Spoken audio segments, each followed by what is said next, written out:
यदा यदा हि धर्मस्य ग्लानिर्भवति भारत अभ्युत्थानं धर्मस्य तदात्मानं सृजाम्यहं परित्राणाय साधूनां विनाशाय च दुष्कृतां धर्म संस्थापनार्थाय सम्भवामि युगे युगे।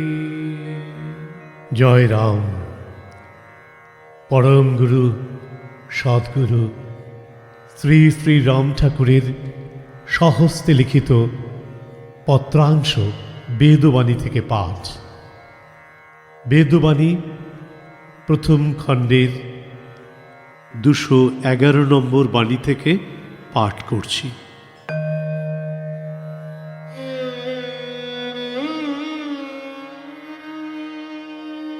সংসার মায়াময়, ভ্রান্তিজনক, প্রারব্ধ দ্বারা পরিচালিত হইয়া থাকে।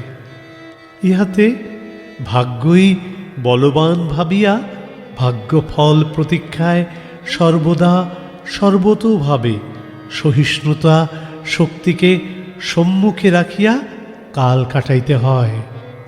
যখন যে অবস্থার সহিত ভগবানের সেবার কার্যে সংযোগ হইবে, তাহাতে চঞ্চল না হইয়া অনন্য মনে ভগবৎ সেবায় নিত্য নিত্য নিমগ্ন থাকিতে চেষ্টা করিবে। চিন্তায় অধীর হইতে নাই। সর্বদা মনের বল রাখিতে পারিলে কিছুতেই হরণ করিয়া লইতে পারে না। ভগবান মঙ্গলময়। সময় চক্রে নানান উপসর্গ জুটিয়া থাকে, আবার সময়ে সকলেই চলিয়া যায়। এই জন্য কালচক্রের আগম নিগমকে তিতিক্ষা করিতে হয়। সংসারে মান অভিমান ছাড়িয়া সকলের সহিত বন্ধুত্ব, আপ্যায়তা, সরলতা ভাব রক্ষা করাই পরম হিতকারী। সহিষ্ণুতা শক্তির দ্বারা সকলেরই সকল দোষ মার্জনা করিয়া নিরপেক্ষ, নির্জন, চিন্তাভাবনা রহিত হইয়া থাকিতে থাকিতে জগতের ঋণ মুক্ত হইয়া পরম শান্তিতে চিরকাল থাকিতে পারা যায়। কাহারও দোষ যদি কোনো রূপে বুদ্ধির গোচর হয়, তবে সেই দোষকে নিজের ভাগ্যলব্ধ বলিয়া জ্ঞান করিয়া লইতে হয়। যেমন আপন দন্তের দ্বারা আপন জীব কাটিলে কষ্ট হয়, অথচ কাহার দোষ দেওয়া যায় না। সেই রূপে এই সকল উপস্থিত মিত্র অমিত্র দোষাদি বহন করিয়া লইয়া পরম শান্তি পাইয়া থাকে। ভোগের তাড়না সহ্য করাই ধর্ম। সহ্য করিতে করিতে আরোগ্য হইয়া থাকে। ভগবানের শক্তি গুণের দ্বারা নানান রকম অবস্থা হয়। সেই গুণ হইতে মনের গতি বিশেষে বুদ্ধি চঞ্চল হইয়া কুপথ সুপথগামী হয়। তাহা হইতেই জীব সকল সুখী দুঃখী হইয়া থাকে। ওই গুণের চালিত অবস্থার বেগ সততই সহ্য করিয়া থাকিবার চেষ্টা করিতে করিতে গুণ মার্জিত হইয়া ভগবানের পরমানন্দ লাভ করিয়া জীব সত্য মুক্ত হইয়া থাকে। মনের স্বভাবই চঞ্চল। যে যে বিষয়ে মন যায়, সেই সেই বিষয় হইতে মনকে বলপূর্বক ফিরাইয়া নিয়া প্রাণের নিকট কিছুকাল রাখিতে রাখিতে মন স্থির হইয়া শান্তিরূপ ধারণ করে। ধৈর্যই সহায় সম্পদ জানিতে হয়। সংসার মায়াজালে মুগ্ধা হইয়াই বন্ধন করিতেছে। অদৃষ্টকে বলবান করিয়া সংসার যাত্রা নির্বাহ করিতে হয়।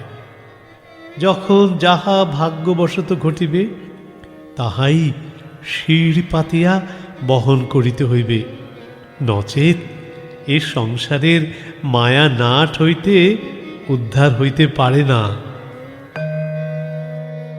এই সংসার মায়াময়, প্রাক্তনের হাত ছাড়াইবার জো নাই।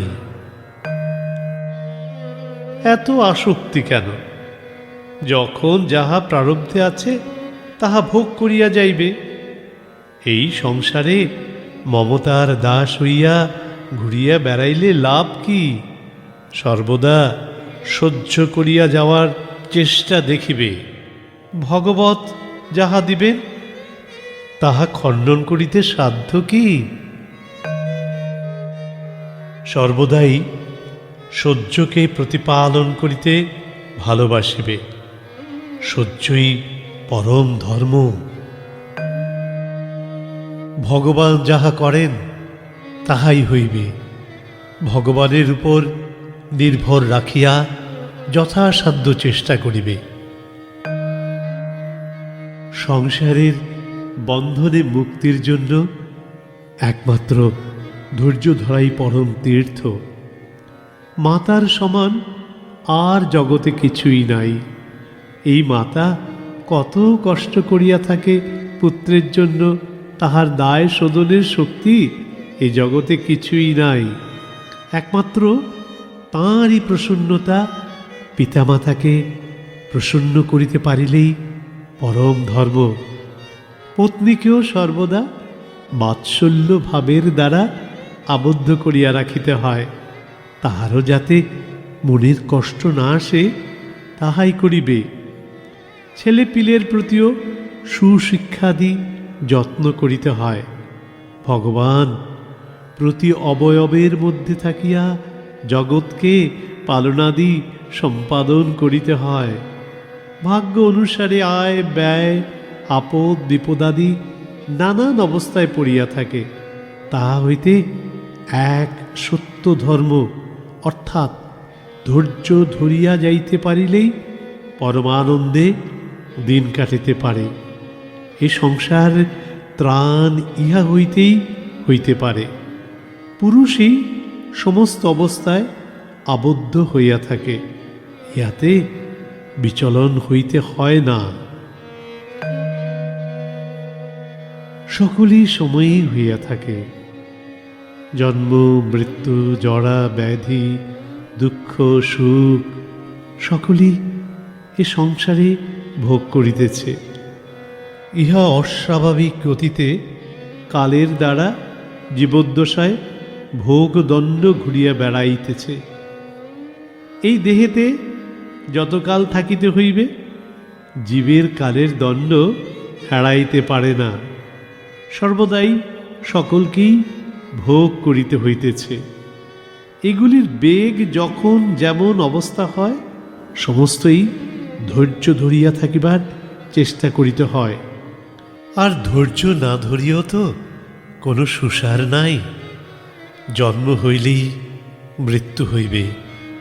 সে মৃত্যুর পরে আর তাহার জন্য শোক করিতে হয় না। অর্জুনের পুত্র অভিমন্যু, স্বয়ং কৃষ্ণ অভিমন্যুর মাতুল। এ সত্ত্বেও অকালে কালের হাত এড়াইতে পারে নাই। ইহা জানিয়া সকল শোক ত্যাগ করিবে। সংসার মায়াময়, ভ্রান্ত সূচক, চঞ্চল।